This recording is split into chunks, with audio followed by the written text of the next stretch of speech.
தேவா அன்பின் திருவுருவே, உன் அன்பு ஒன்றே எனக்கு போதுமையா, எனக்கு போதும், எனக்கு போதும், உன் அன்பு ஒன்றே எனக்கு போதும். உன்னத தேவா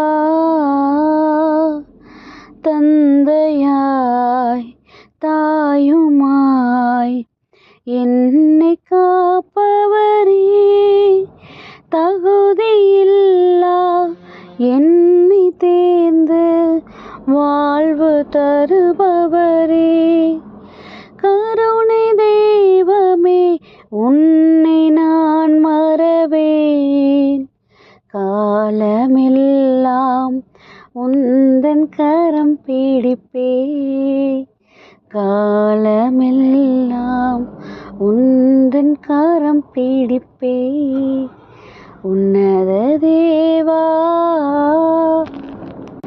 ஹாய் குட்டீஸ், எல்லோரும் எப்படி இருக்கிறீங்க? நல்லா இருக்கீங்களா? ஹாப்பியாக இருக்கீங்களா?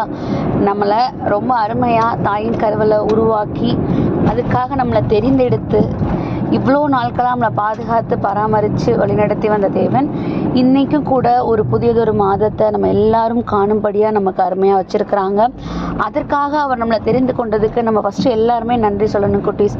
ஏன்னா அவருடைய அன்பும் அரவணைப்பும் இல்லாமல் நம்ம இவ்வளோ காலம் கடந்து வந்திருக்க முடியாது. நம்ம இந்த நாளில் இந்நேரத்தில் அவரோட வார்த்தைகளை கேட்குறதுக்கு நமக்கு கொடுத்து வச்சுருக்காது, அப்படி தானே குட்டீஸ்? ஸோ அவருடைய பிளெஸ்ஸிங்ஸும் அவருடைய வழிகாட்டுதலும் எப்பயும் நம்மளோட இருக்கிறதுனால தான் நம்ம அவரோட வார்த்தைகளை கேட்குறதுக்கு தயாராக இருக்கிறோம், அப்படி தானே? ஸோ இன்றைக்கும் பாருங்களேன், இந்த மாதத்தோட தொடக்கத்தில் நமக்கு என்ன வசனம் கொடுக்க போகிறாங்க. கண்டிப்பாக அது நமக்கு ஒரு பெரிய இந்த மாதத்துக்குரிய ஒரு பிளெஸ்ஸிங்ஸாக இருக்கும் அப்படின்னு எல்லாருமே எதிர்பார்க்கறது உண்டு. இன்னும் நிறைய பேருக்கு இந்த வருஷம் தொடங்கிலேயே நமக்கு நல்லபடியாக இருக்கும் இப்படி அப்படின்னு நினச்சோமே, ஆனால் 2 மாதம் ஏதோ ஒரு விதத்தில் ஓடிடுச்சு. அட்லீஸ்ட் இந்த மாதத்தில் நமக்கு என்ன கடவுள் கொடுக்க போகிறாங்க, அது நம்ம எல்லாருமே நம்ம லென்த் டேஸில் இருக்கும்.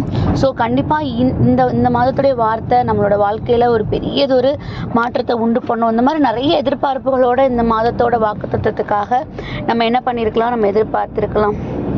இந்த நாள்லையும் பார்த்தீங்கன்னா 2 பேதுரு 9:3-9 படியாம், தாமதிக்கிறார் என்று சிலர் எண்ணுகிறபடி கர்த்தர் தமது வாக்குத்தத்தத்தை குறித்து தாமதமாயிராமல் ஒருவரும் கெட்டு போகாமல் எல்லாரும் மனம் திரும்புவேன் என்று விரும்பி நம்மேல் நீடிய பொறுமை உள்ளவராய் இருக்கிறார் அப்படிங்கிற வசனம் கொடுக்கப்பட்டிருக்குது குட்டீஸ். இது ரொம்ப பெரிய லென்த்தியான வசனமாக இருந்தால் கூட இதோட மீனிங் ரொம்ப நம்ம புரிஞ்சுக்க வேண்டியது. நம்ம